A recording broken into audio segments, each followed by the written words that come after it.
Okay. Thank you, everyone. And again, welcome. I am Bridgette Russell. I'm Public Relations Director at the Field Museum, but more importantly for today, I'm on the Black History Planning Committee for this year.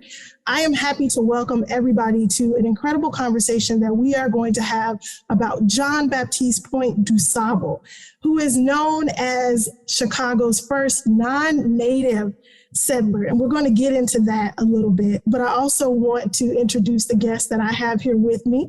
Well, I'll ask you to give a little wave as I call your name.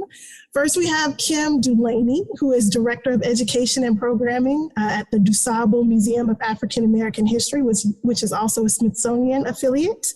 We have Dr. Courtney Joseph, who is a professor and a historian. I believe she focuses on Haiti, hip hop, and just everything cool. Welcome, great to have you with us. And then finally, last but not least, we have visual artist Andrea Carlson, who is also Ojibwe, and who is going to have a great discussion as we talk about DuSable's multifaceted, multicultural legacy. So first, I'm going to start just a little bit talking about DuSable. You'll see me sort of looking off screen because it's an incredible legacy. And we want to make sure that we do have some points that we're hitting. So DuSable was born in present-day Haiti. His father was French. He was born to an enslaved African woman. And we don't know much about that until the 1770s when he made his way to New Orleans.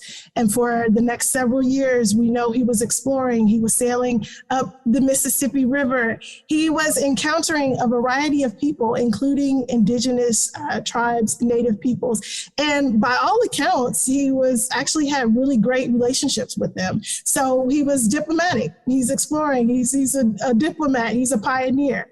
And by 1778, he's in the area that we will come to know as Chicago, decides to stay, decides to marry a Potawatomi woman, Kitihawa, also known as Catherine, and just is an entrepreneur, explorer, just all the cool things that you can think of happening around that time, he may or may not have been a part of. So with that, I want to, and I'm going to leave it there. I'm going to stick a pin in it because we could continue that round of conversation because he truly accomplished some incredible things.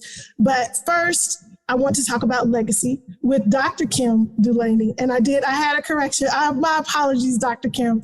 I want to talk to you, Dr. Kim, about DuSable and how, if you didn't know much about DuSable as a person, you have probably heard something about the DuSable Museum. So let's talk a little bit about that legacy and why the decision to carry on DuSable's name and how the museum as an institution has been a part of carrying that legacy forward. Okay, thank you. First, thanks for having me here as a part of this discussion today. I'm very excited to engage with you all. So the practice of naming is very important, right? It's a tradition that has happened. I was on a panel not long ago to talk about the monuments and the naming of that and the value in that. When I did that, I stumbled across this document from 1876, Frederick Douglass, right? Where when Frederick Douglass was at the unveiling of the Freedmen's Monument for Abraham Lincoln. I thought it very powerful that he talked about in that document. He talks about the value of naming, right? I'll talk a little bit more about that. I don't want to, talk a lot about it here now.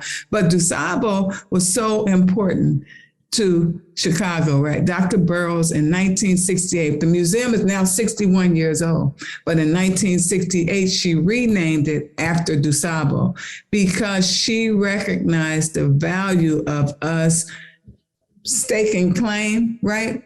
And I said here, I wrote a note right before this call, the purpose of naming is to highlight, punctuate, and preserve the mores and forays of a people.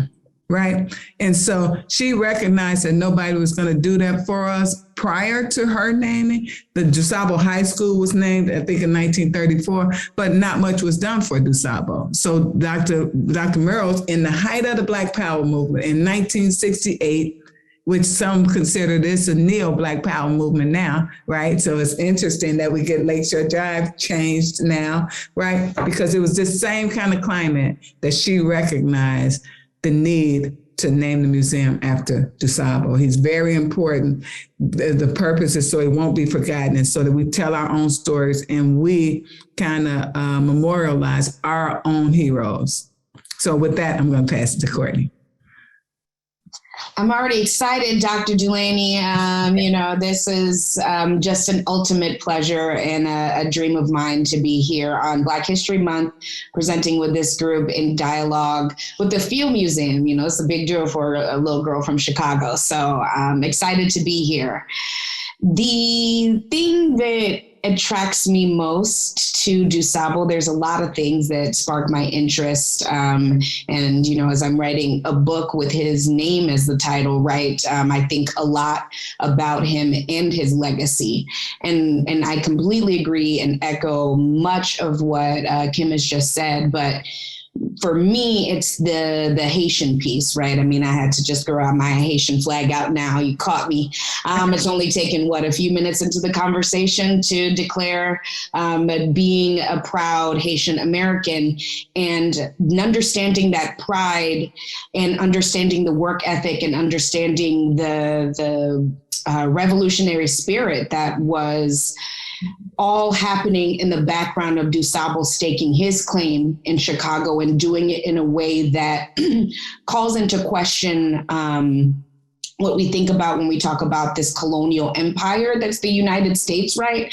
How are we able to negotiate and think about this man of Haitian descent? And yes, I say Haitian descent because that was the name of the island as it was an indigenous place, IET, and that's the name of the island now. So we won't call it its colonial name, Saint-Domingue. This is a man of Haitian descent who makes his way to the Midwest, which we often don't think about as a space for Black people, but they are, and it has been from its start. And that is largely because of the kinship that DuSable develops with the various people who already lived here at the time, indigenous folks, and falling in love and creating a new family with a Potawatomi woman. So for me, those are part of the most exciting things about DuSable. So I'll pass it to my lovely colleague, Andrea. Miigwech. Bonjour, Nindanoima Kanidak, Andrea Carlson, Indigenous, Nakanak Nindo Dam, Itcho Nigaming, Ijnakaze, Nindishkonagan, Chicago, Nindunjaba, Miigwech. My name is Andrea Carlson. I am Turtle Clan. I'm Grand Portage, Ojibwe, and I live in Chicago. A lot of times when I do my speech protocol, when I talk, it's the first time people have ever heard the first language of Chicago, Anishinaabe and spoken. So you're welcome. With that, not to center myself, I cannot speak for all Native people, and I am coming from a perspective, we're not monolithic. But when I moved to Chicago in 2016 from Minneapolis, I was noticing how DuSable's story was being told around the city. And it was very interesting to me because it seemed to be kind of valorizing him in isolation from his family. And I know how Anishinaabe, which the Potawatomi are part of, I'm Ojibwe, but the Potawatomi are also Anishinaabe. I know how our kin systems work, and we didn't know ourselves in terms of race. We knew ourselves in terms of our being sovereign nations. So it's more in terms of nationality, in terms of kinships and clans. Clans were really incredibly important, and that you would participate under a nation's sovereignty through marriage. That's why a lot of fur traders got a lot of leverage and a lot of power through their marriages with Native women. And but I don't know that DuSable knew that coming here, but I know that he probably would be very uncomfortable with being venerated outside of that family structure that gave him that kind of sovereign footing in this area. And I think it's a really important aspect to not consider him in terms of settler colonial triumphalism. The whole conversation around Columbus, like he discovered America. He can't discover a place that So I really don't want his conversation and legacy to be more allied with the settler colonial white supremacy that we're seeing out of things like Columbus Day. So that's my bit. And I'm also very happy to be here. I am not Black, but I love DuSable too. We love to see it. I think there's room for a lot of love for DuSable.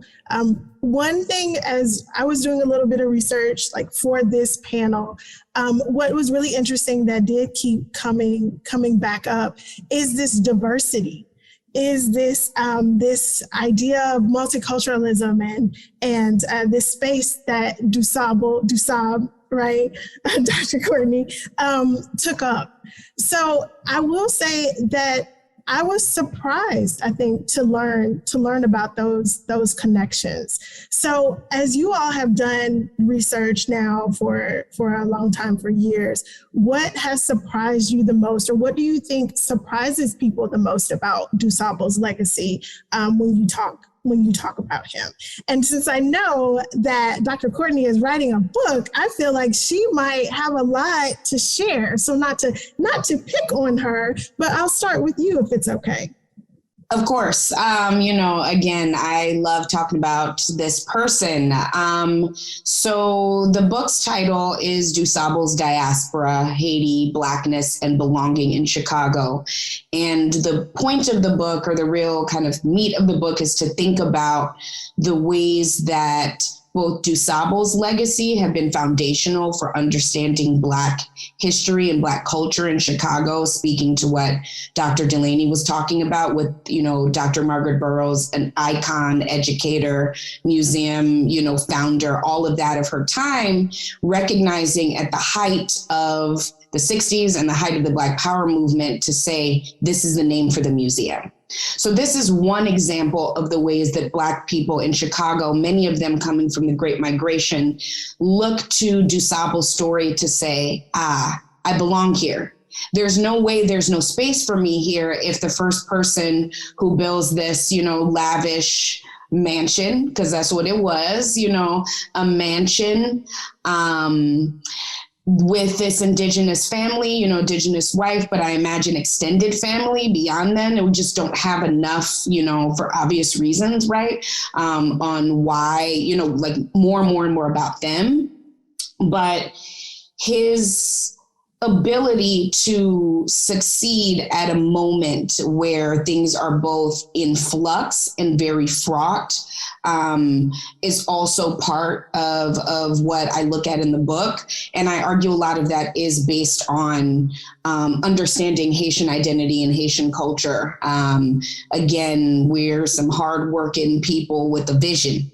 And so I echo that, and I can see that in the way that he moves from his homeland to, which is an island, it's warm, to one of the coldest places ever. Shout out to the snowstorm that's coming, right? As a fur trader, right? And so I imagine this man, this beautiful, Black man and, a fur and, shout out, pre-PETA now, he was probably doing that all right, and this luscious beard and, just moving about this area in a way that people who were not of this area were not able to, and that's largely, again, connected to both his Haitian identity and his Indigenous networks. Finally, I'll say, what does it mean then to understand that DuSable is not the last Haitian person to have an impact on the city of Chicago?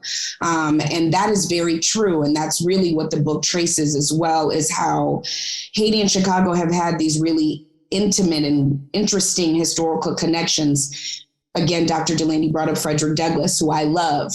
And Frederick Douglass stood at the 1893 World's Fair, not too far from where the Field Museum is located, and spoke at the Haitian Pavilion about Black identity across the diaspora and Haiti being, a beacon of light and Black freedom for people in the United States. And so there's so much that's surprising about DuSable, but I more so think what's surprising is the ways that he's always been with us, but that people have not paid enough attention to it. But the connections are there.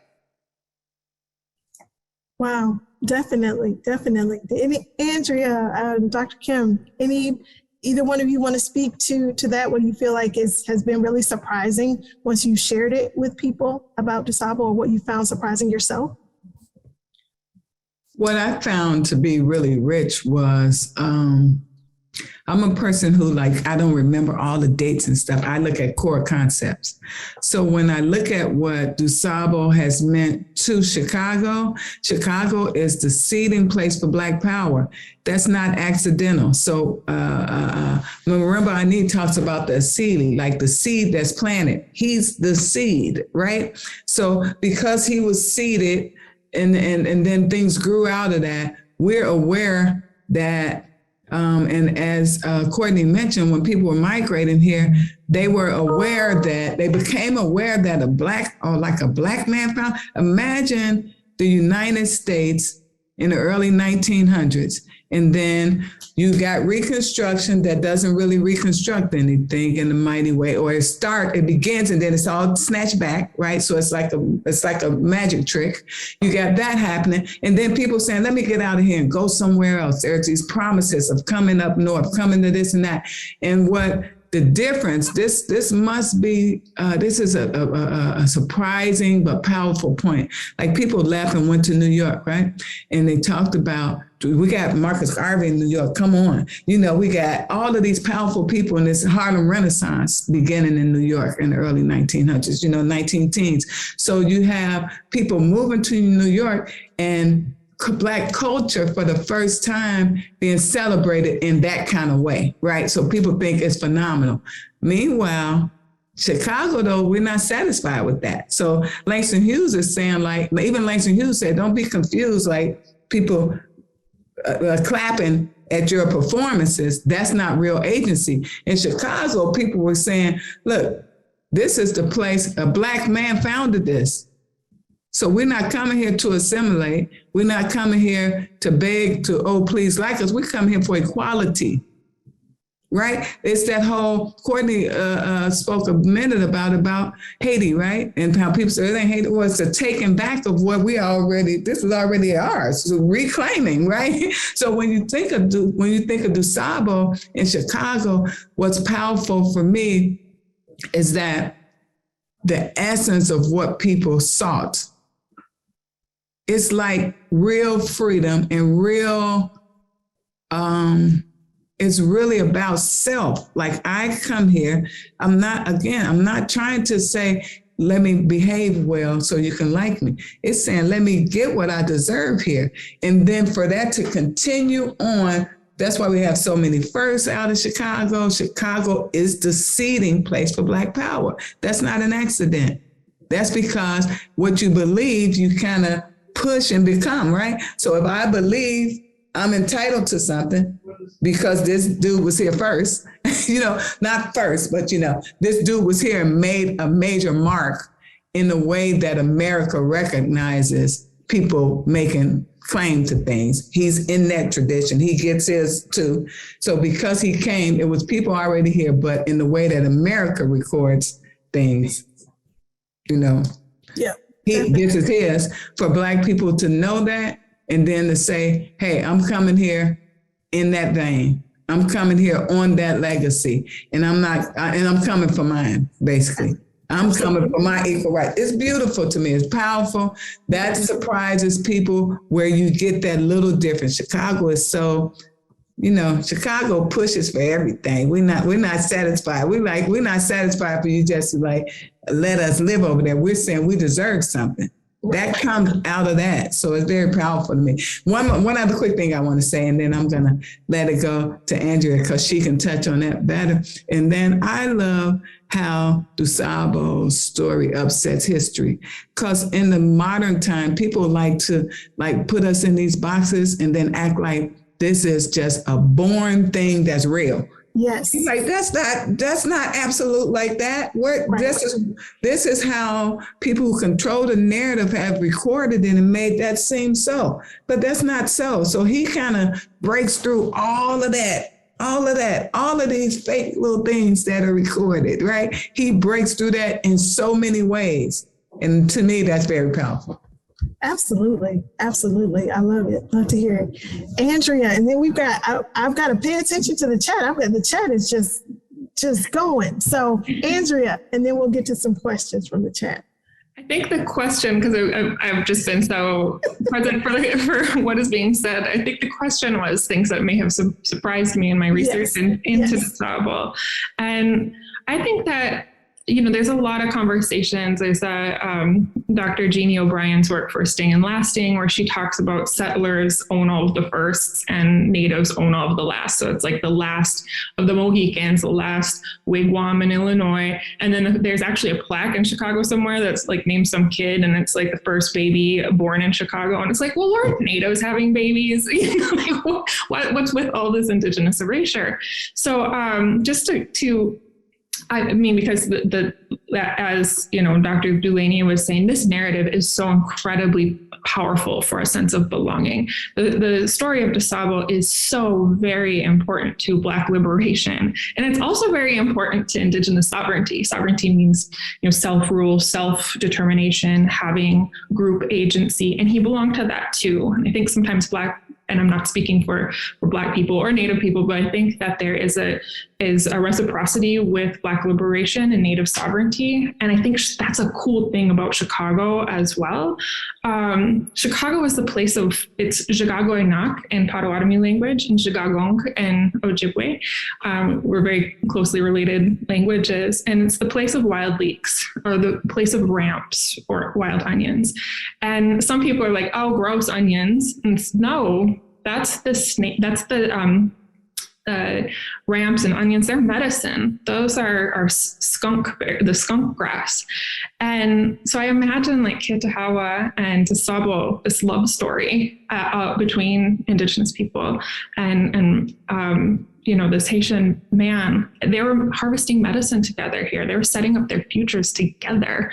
And I think that's also such a very beautiful and wonderful story, to think of this place as like a love story, and then think of this place as a place of medicine, and that, natives and they had children together, and those children were, Black natives is how we, they're Indigenous and Black, and of erased people. I feel like Black natives are totally erased by Native people and by Black people as well. You see what's happening with Cherokee Nation not upholding their treaties to enroll freedmen. And that's not who we are. That's not who we are in Chicago, at least. And I'm not going to criticize Cherokee Nation, their sovereign nation. And but I don't agree with that. I don't know. I think that the freedmen need to be enrolled, but we didn't do that in Chicago. That's not Indigenous people. Chicago didn't do that. So anyway, I've been talking too long. So no, I appreciate it. This is a wonderful conversation. So many connections, so many ties, and I think that's why it's so easy to move to the next subject, because it's like, and this relates to this, and this goes back to this. And so many times history is presented in this vacuum, as if it wasn't connected to all of these other people and instances and places and all of these other things that were going on at the same time. So I do appreciate this conversation. So I'm going to go back to the chat a little bit. Someone asked, will we be speaking about how DuSable wound up in Chicago, as well as his background and what his accomplishments were? I went through that really, really fast in the beginning. It was like 2 sentences, right? But Dr. Courtney, Dr. Kim, is that okay? I saw some waving. That was me. Okay, everybody's waving. Okay, everybody waving. Let's groove. So no, I was waving somebody out of my office. Courtney, you can go. also important. Zoom life. So let's talk about, do we know why or how specifically Chicago? Is there any insight? Dr. Courtney in particular, I know, you may have some research there as to why Chicago and why he stayed, right? Because that was a big deal of this, is that he established the first permanent settlement. And there were people that had gone through, but he decided to stay. Right. So any word on that?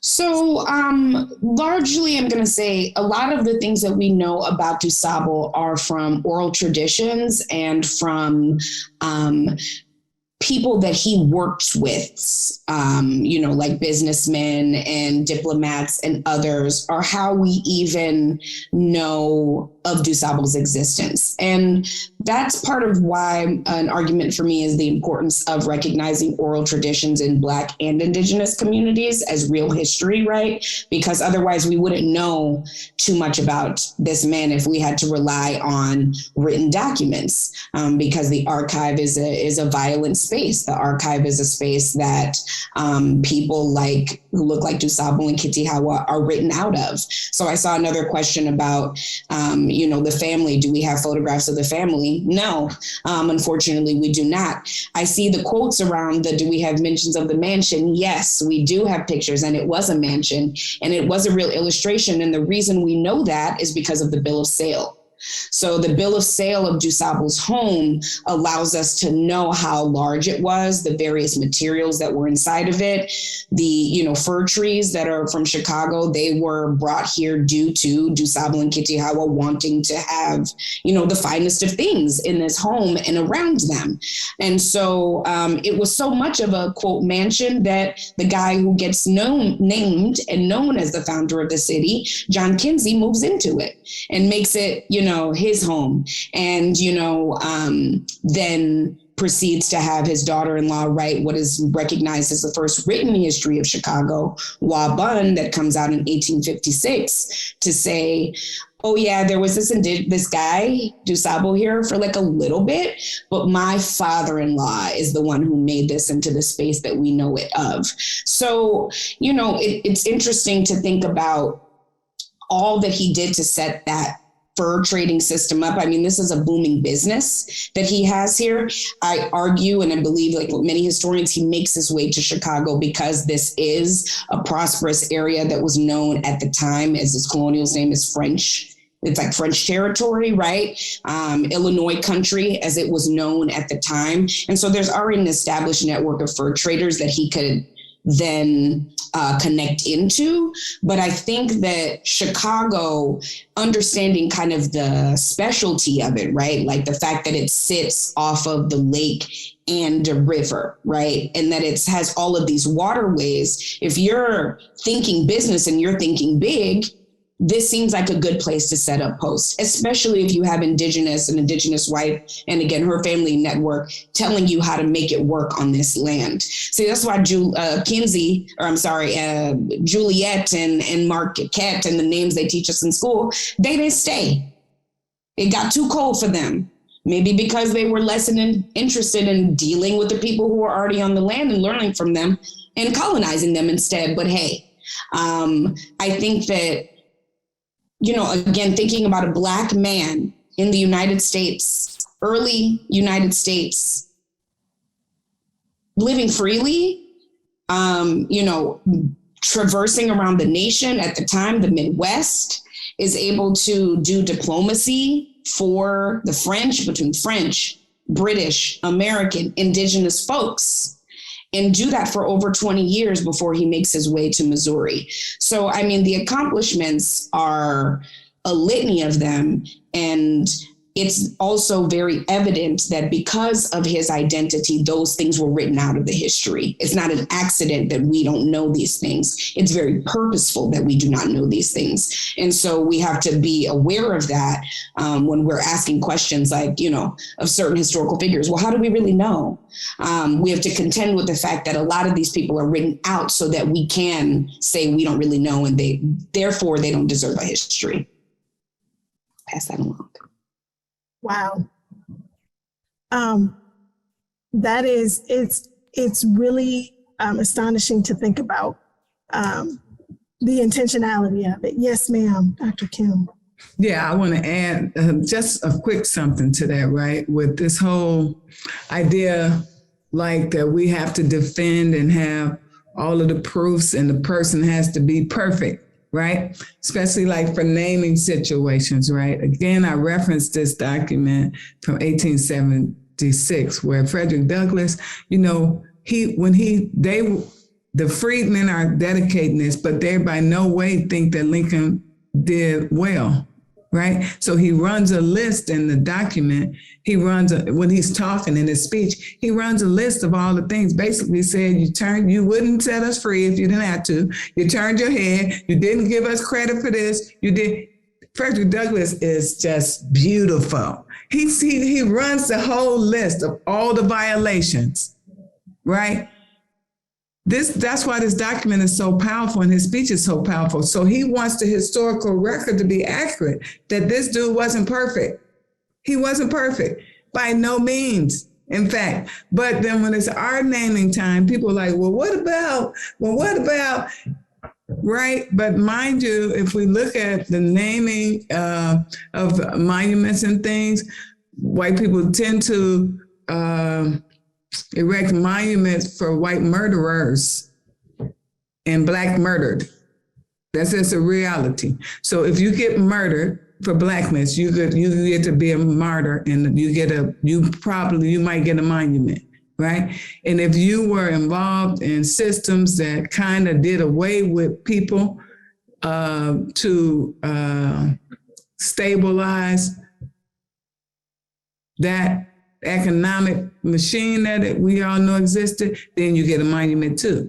So that's who the monuments were for, right? So we have to recognize that truth. And now we have to, just like people didn't agree wholly with Lincoln, but they respected the fact that he did sign the document, right? Some people might not agree wholly with us naming things after DuSable or lifting him up in the way that we do. But Frederick Douglass also, like I said, in that document, he mentioned that Abraham Lincoln was the white people's president. He said that in his speech, because all the things he did was to protect whiteness, right? But he still said, hey, we did a good thing by erecting this monument for him today, and you all should celebrate him.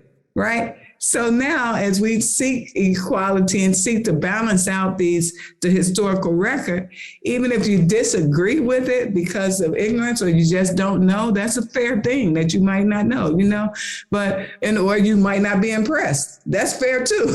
But the reality is we get to have some too. Right? We get to have some also. You get what I'm saying? And so as we attempt to correct this historical record and make it more representative of the realities and of the people, then I think that people have to, relax and recognize. Sometimes people don't recognize that they're being, offensive a little bit. Yes. Like, where's his proof of that he sold how many whatever? Where's this? Where's that? And it's sometimes like, the hold standards on. do change a little bit. Absolutely. They get really curious all of a sudden. Add quickly to, it's even what we need more information on. These are we have to start to examine why we want dates and names and documents. How do we know this? How do we know that?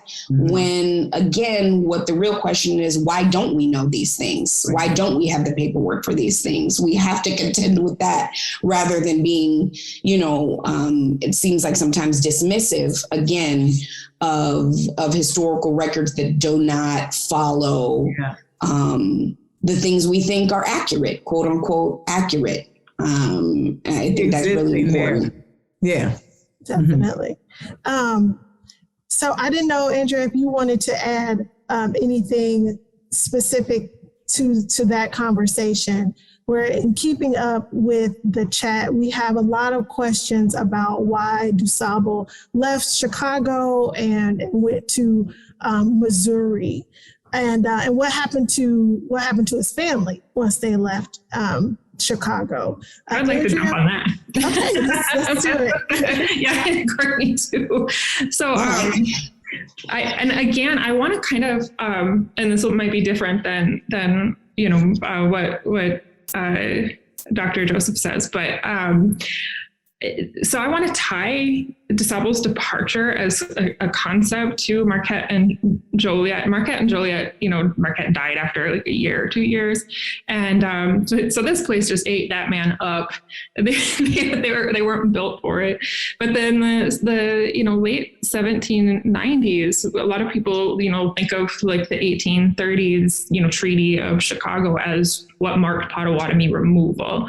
But it was in the 1790s where you have the Treaty of Greenville that was signed in the territory in Ohio that affected Chicago with DuSable in mind. Mm-hmm. It was, I think we really need to look at the treaties and when it comes to Potawatomi removal, we talk about the Trail of Death. I think of the Trail of Death as like a larger Potawatomi removal.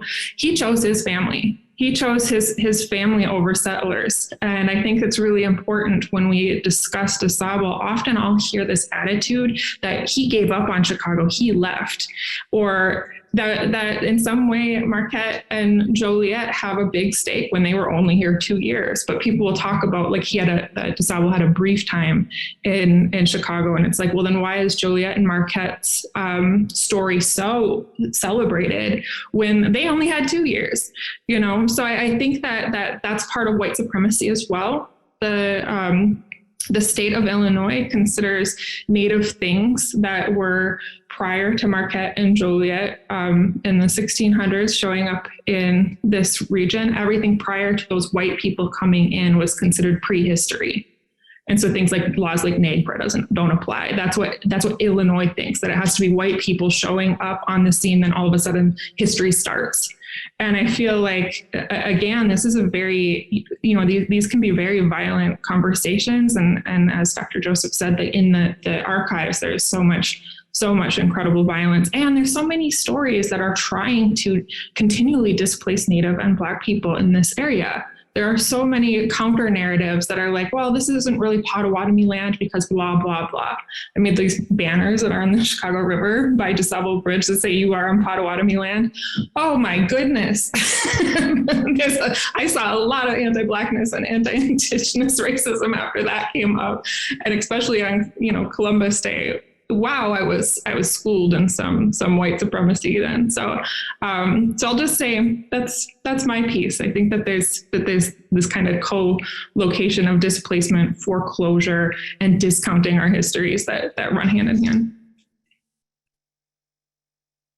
I'm going to echo everything that Andrea just said, but in particular, yes, I and many other historians argue, including Marc Rosier, who wrote probably the largest tome at this point about Jean Baptiste Pointe DuSable his whole life, and gone through all the documents for everybody here. I'll put that in the chat since people want receipts. We'll have receipts for you.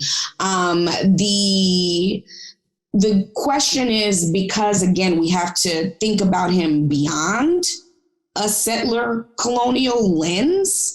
I know it feels very easy to put him in that box. And again, I'm having this discussion, Andrew and I have had the discussion like, well, let's just call him another settler, colonialist. And then that's a way that we can continue to erase that story. I think there's more there. And I think, again, to tying and thinking about his relationship and the fact that, again, there's an intermarriage and 2 children that are involved in his personal life, that by 1800, it seems like he is able to say, this is not looking great. And so he moves and makes his way to Missouri, which is still at this point in flux and not fully United States, right? Although United States is trying to, folks from Kentucky and others, slave-owning states, we're starting to move to Illinois and populate it. Right. And those are the people who get to decide what's the history. So we believe that he could feel that coming and decided to sell the home and move. What we know after that is that the end of his life is actually quite tragic. And again, tied to what, Andrea was talking about, removal, foreclosure. So he gets into he gets sued by somebody based on his ownership of land in Peoria, where he had also had land. He gets involved in, somebody starts suing him for the land, saying that they're the ones who previously owned it, as now people are just dropping into this land and claiming ownership of it with their receipts and their paperwork, even though, again, people had their own sovereignty and situations going on. So he's back and forth with this person. At some point, he ends up in a debtor's prison due to this. And you have to think about that. This is a man who was a Black man who was doing really revolutionary things for his time, even for our time, in Chicago.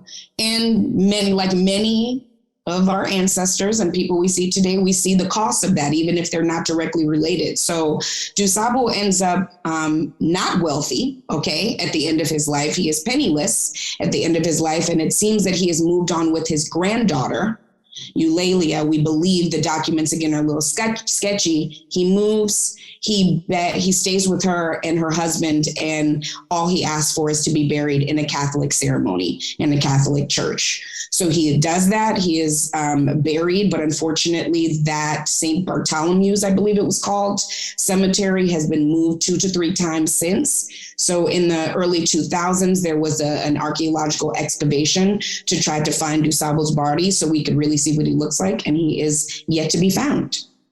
The children, it sounds like Jean Baptiste II died in, again, some indigenous warfare as the land was being co-opted. And we just do not know what happens to his daughter, Suzanne. Are there people who claim to be descendants of DuSable? Yes. That's a whole other discussion for another day. Absolutely. I want to, because we will have to follow up on all of these questions. This is some amazing discussion. We have some really great questions. People are asking about you all's contact information to sort of to move forward if they want to do more research. So let's talk about that, because we've touched on it a little bit. We talked about oral histories as a way to do research. We talked about people, needing all of this documentation, all these receipts that may or may not exist depending on who was collecting them, right? So how can somebody do this research? Where should they start? Where can you find credible information? And I'll start with Dr. Kim, and then maybe we can go to Andrea and finish with Dr. Courtney. Okay, so as you all might know, but I don't think we've mentioned it today, I'm a retired professor, recently retired professor of African American Studies. Right? I ran the African American Studies Department at Chicago State University. So for me, it's very important when I'm in groups and all of these things. I myself ask for receipts, right? I don't want people to interpret the history. It's very important. And oftentimes people fill in blanks with their contemporary, with their understanding, right?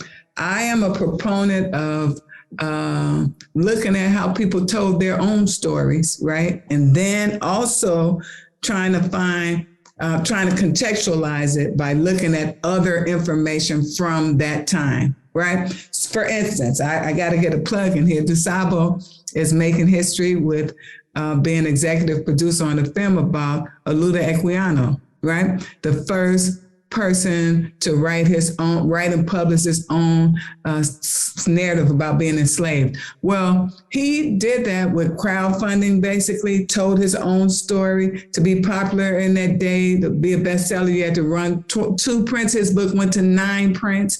He went to people and but when people ask for the kind of receipts they want to see, as Courtney said, we value what did he say to other people? What did other people say he said or about him? What are in other records? Because we know that's often where the story is. Even for people who might jot something down for work or jot something, it also matters what they communicate to their friends, what they, this oral tradition of telling the stories, right? This, and then properly contextualize. So I would say for most things, if you go back, don't look for the way that oftentimes that you're taught in European structures where you just because we haven't had that luxury of recording our history in that way often, right? So we don't have follow the exact, it's like when you do genealogy work and people are like, well, where's the birth certificate? Well, my great-granddad who was enslaved,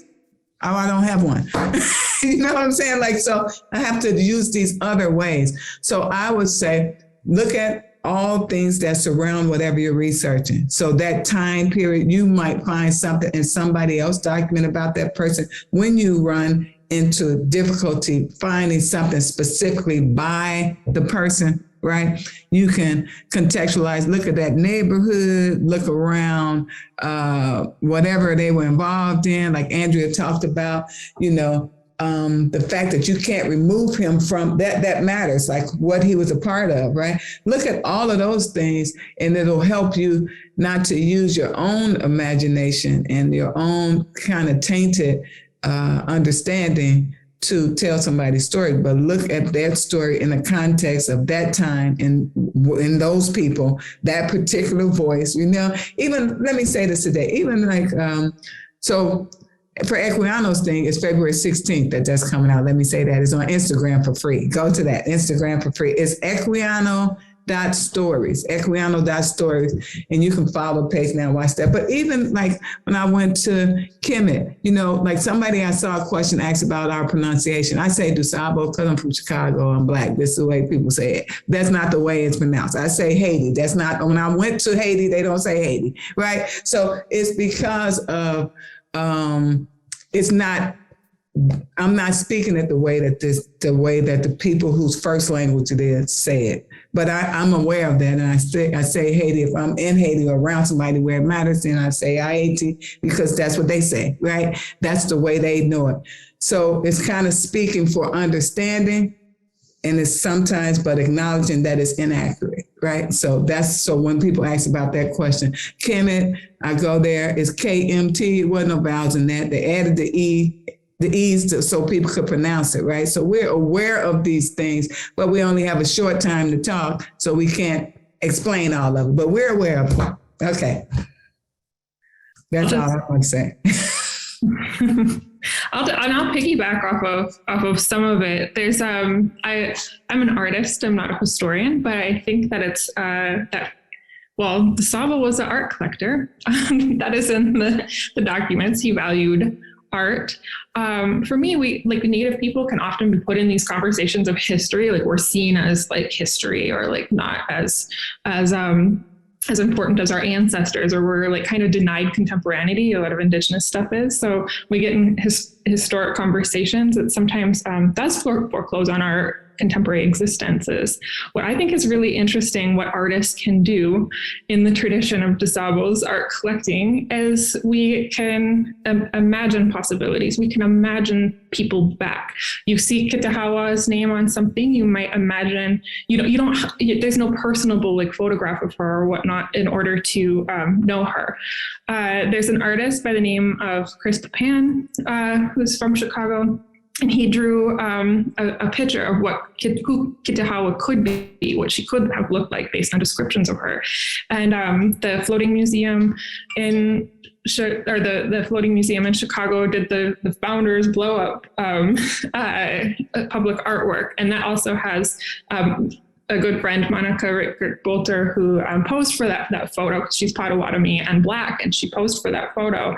And Chris has been using her as a model to try to draw in who Kitahawa could look like and give her personhood. And like artists can help them imagine these places where history really, depersonalizes who we are, and we can't empathize with just a name on a page. So it's not, I'm not leading anyone to, you could look up the Floating Museum if you want, or look up Chris Papan's drawings, not books per se, but I'll offer that. Thanks. I'm going to just piggyback off of that. And I think historians, especially those who are studying these folks, right, are using what are often called like the threads of history to put a really beautiful story together. So whether it's Susan Sleeper Smith's book on, Indigenous women, and I'm thinking about that book, her latest book that has all of these images of the fashions that Indigenous women were doing in this area. And I was like, well, this is a history that I would like to know more about. These are fashionable, right? And now that itself, without the written word, can still tell us about these folks. The work that Saidia Hartman and Taya Miles are doing are other examples of historians who are saying, okay, I got 5 sentences here. but I'm going to write about it and I'm going to make it into this really powerful project. And so I think as historians, just like, you know, whether we're in museum work or, you know, or artists, thinking about us as scholars is interdisciplinary. That's really what's been powerful to me as writing this book, is pulling from different areas to be able to scaffold a history together when I, you know, can't just go into this one archive, you know, like if I was a you know, George Washington scholar, thank God I'm not, but if I was, I would have a house full of stuff and, you know, just like documents on documents on documents to go through. That doesn't keep there from being mythologies and stuff created about that person either. You know, even though we have all the documents, so to not have them and to be liberated enough to then pull from different interdisciplinary sources to do this history, I think is one of the most frustrating at first, but fun parts of the job as well. I'm just going to shout out, I saw a comment about the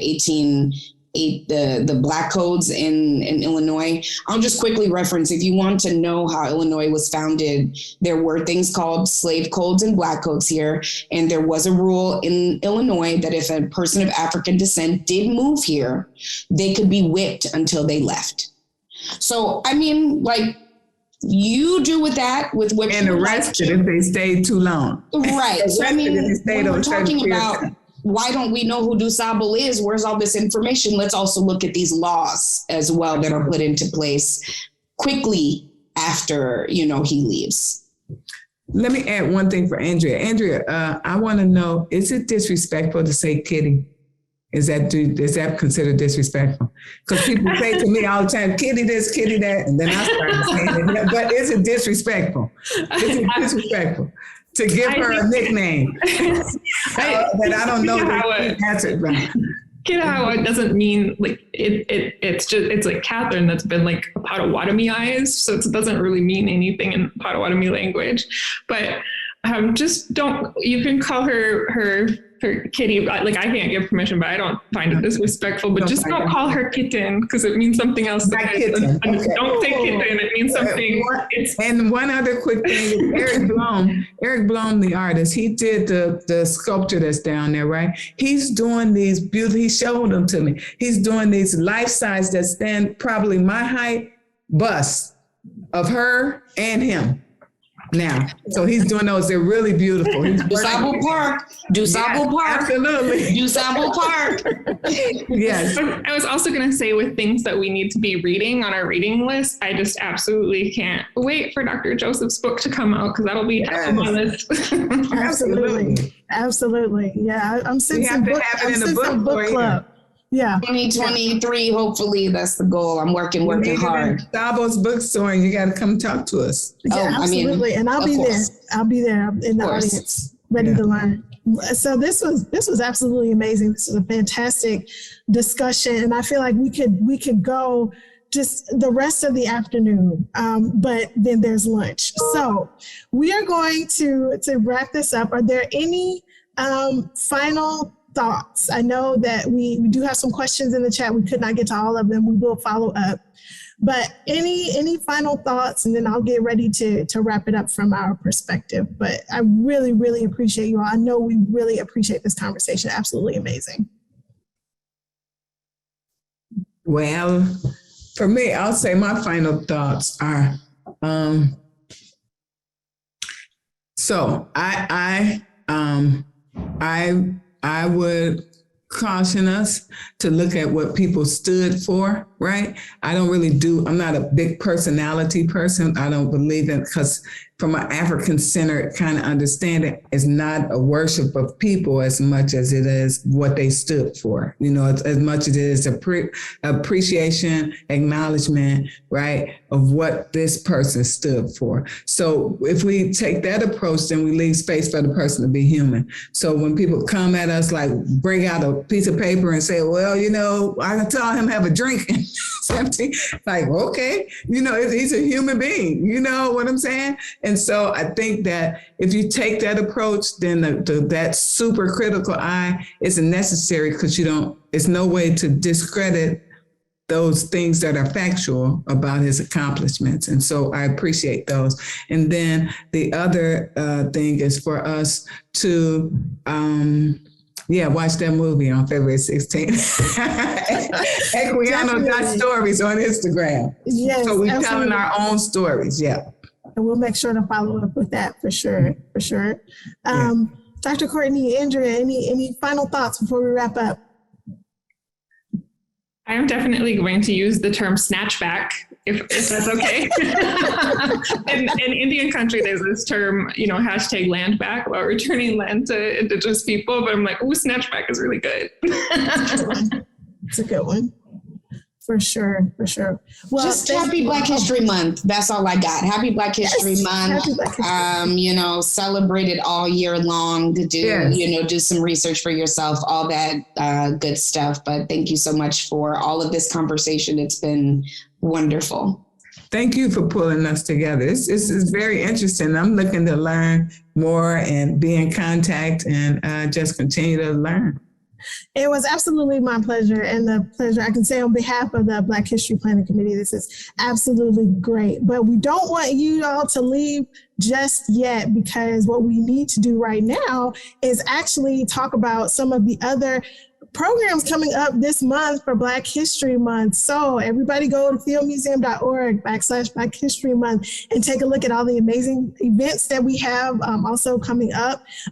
Carl Cotton, a natural talent, which is about the Field Museum's first Black taxidermist, is still on view. It will be on view until, yes, Dr. Courtney, come see us. Yes, it will still be on view until the first week of March. And we have several discussions just happening throughout the month. And then very, very quickly, I also want to make sure that we acknowledge and share our sponsor information. Without them, these programs certainly wouldn't be possible. So I am very, very quickly going to share this screen to thank Millhouse.